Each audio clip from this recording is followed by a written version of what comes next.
Pour la Journée internationale des droits de l'enfant, l'UNICEF France publie un état des lieux de la situation dans les collectivités territoriales d'outre-mer, comprenant les départements, les régions et les collectivités, intitulé « Grandir dans les outre-mer ». On a constaté que les droits des enfants ne sont pas acquis ici, même ceux qui existent dans d'autres départements. Eh bien, ici, c'est plus compliqué pour les enfants par rapport au contexte qu'on a et au fait que ce soit le plus jeune département de France. Rehema Sindou est enseignante en histoire-géographie à Mayotte et présidente de l'association Akiza Wanadza Collectif CID, qui lutte depuis 2018 contre les violences faites aux enfants et qui intervient dans les écoles et les associations. Cette association est née de cette volonté-là, défendre les droits des enfants. Donc, on est sur tous les droits des enfants. Ce sont eux nos bénéficiaires. On accompagne aussi les parents, on accompagne tous ceux qui travaillent auprès des enfants également. Donc, on a fait notre petit chemin comme ça. On s'est rendu compte que les associations qui travaillent auprès des enfants, il y en a plein. On est près d'une quarantaine aujourd'hui. Et l'idée, c'était d'harmoniser, centrer les actions, savoir qui fait quoi et à quel endroit, et ainsi faire une carte pour permettre à tout le monde de pouvoir nous localiser et pour nous permettre aussi de savoir ça, je ne vais pas le faire à tel endroit parce que telle association y est déjà et y mène ça comme action. Voilà, donc je représente le collectif CID de la Convention internationale des droits des enfants à Mayotte.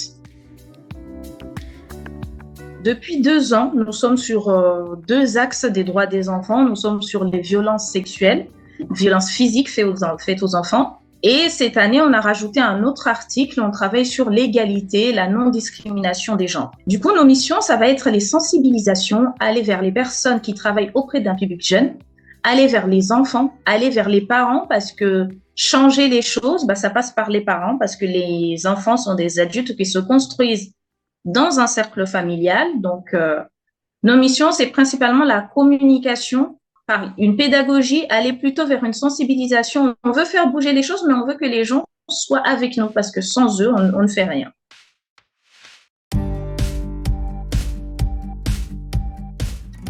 Les violences sexuelles, ça va être toute action qui concerne l'intimité des enfants, des jeunes, qui peut être faite par un adulte ou une autre personne mineure, mais qui a une emprise. Ça vient de toute la campagne MeToo qui a eu lieu à l'échelle internationale. Et puis, on s'est dit, mais ici, ça se passe. Mais à Mayotte, par rapport à la culture, par rapport au fait que parler de son intimité, c'est quelque chose de très tabou, il y a un tel silence qu'il fallait agir dans ce sens-là. Définir déjà ce qu'est une violence sexuelle et ensuite voir quelles actions, dire aux gens comment on peut les accompagner et comment les autres associations ainsi que les institutions peuvent les accompagner. Parce que non seulement il y a un silence, mais il y a aussi une méconnaissance des lois, par exemple, des choses à faire. Et c'est ça qui était génial, parce qu'on s'est rendu compte que les gens avaient besoin d'en parler. Par exemple, les adultes, pour protéger l'enfant, beaucoup vont dire « Eh bien, on ne va pas divulguer ça parce que c'est une honte. C'est une honte pour la famille. Dans notre culture, il y a le fait de rester vierge jusqu'au mariage. Si c'est une petite fille, il ne faudrait pas annoncer à tout le monde qu'elle n'est plus vierge du coup. » Pour les enfants, ça va être de délimiter justement ce qui est interdit et de leur dire que quelle que soit la personne qui aurait franchi cette ligne-là, quelle que soit la place qu'elle occupe, un oncle, un enseignant, quelle que soit l'école, que ce soit l'école de la République ou l'école coranique, un membre de la famille, un papa, ça ne se fait pas et qu'on peut en parler.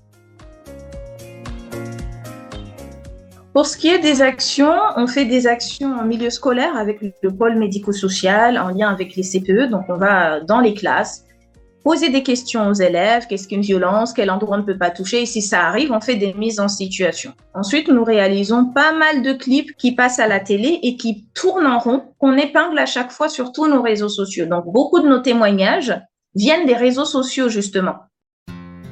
C'est pourquoi nous demandons une meilleure éducation à la vie affective et sexuelle à l'école comme à la maison. L'égalité, c'est maintenant. Usawa de Abassa. L'impact qu'on va avoir à travers nos actions, c'est qu'on s'est rendu compte qu'il y a quand même eu, après la campagne MeToo, 300% de signalements en plus. Donc ça, c'est des chiffres que nous tenons du tribunal. Et 30% de signalements supplémentaires. Là, c'est l'Éducation nationale qui nous envoie le chiffre et qui nous dit, voilà, que ce soit les assistants et assistantes sociales ou les psys de l'Éducation nationale, on a ces signalements en plus là, on a ces paroles-là en plus. Et on voit que les choses évoluent. Voilà, les gens libèrent un peu plus la parole. On a de plus en plus de questions. Les élèves, que ce soit les jeunes qui sont au collège ou au lycée, ils nous en parlent un peu plus et nos réseaux sociaux sont de plus en plus suivis. On a de plus en plus de questions. Étant donné qu'on n'avait pas vraiment de chiffres sur le territoire, nous, on est en train comme ça, petit à petit, d'essayer d'avoir une base de données. On voit ce progrès-là. On est content, mais on espère aller encore plus loin et avoir plus de monde qui nous suivent, du coup. Ça fait un sacré agenda entre les interventions, les entretiens, mais c'est nécessaire, et répondre aux messages. On sent que les enfants posent de plus en plus de questions. Ils ont envie d'aborder ces sujets-là. Les groupes que je faisais à la Croix-Rouge, au départ, il y avait 5 jeunes. Après, on a rempli toute une salle parce que le mot est passé, le bouche à oreille. Il y a la présidente là-bas, elle répond aux questions et il n'y a pas de jugement. J'ai grandi sur cette île, du coup, et j'ai fait mes études en métropole. Et en rentrant en 2018, j'ai vu que l'association existait et c'est une thématique qui me touche beaucoup. Parce que dans mon entourage, il y a des personnes qui ont subi des violences sexuelles. À l'époque, avec le silence, le tabou, les personnes n'ont jamais osé en parler. Jusqu'à maintenant, elles n'en ont pas parlé publiquement, n'ont pas fait de démarche judiciaire non plus. Et je vois à quel point ça les a détruits, que ce soit sur leur relation amoureuse ou sur leur rôle de maman. Je vois l'impact qu'il y a et je me dis qu'il faut faire quelque chose. Si on peut accompagner, aider, parce qu'une fois que le mal est fait, la personne, elle est déjà traumatisée. Mais si on peut l'aider d'une manière quelle qu'elle soit, il faut le faire. Et aussi, si on peut éviter que ça arrive à des personnes, ne serait-ce qu'une personne évitée, c'est déjà une victoire. Parce que quand on sait que ça se passe, beaucoup de ces violences se font par les proches, dans le cercle intrafamilial, on se dit que quand même, ces jeunes, nos enfants sont en danger partout. Parce que quand on voit des témoignages sur ça a été à l'école, ça a été ici, on voit que ça leur arrive dans leur quotidien. Ça, c'est pas des choses qui arrivent dans un moment exceptionnel. Ils ont été à un endroit ce jour-là. Ça arrive souvent dans des moments du quotidien. C'est le voisin qu'on voit tous les jours, par exemple. Donc, je me disais qu'il fallait agir. Aujourd'hui, les droits de l'enfant en France ne font pas toujours l'objet d'une application uniforme dans tous les territoires. Il est urgent de construire une société plus juste. Dans les Outre-mer, comme dans l'Hexagone, tous les enfants doivent avoir les mêmes droits. UNICEF pour chaque enfant.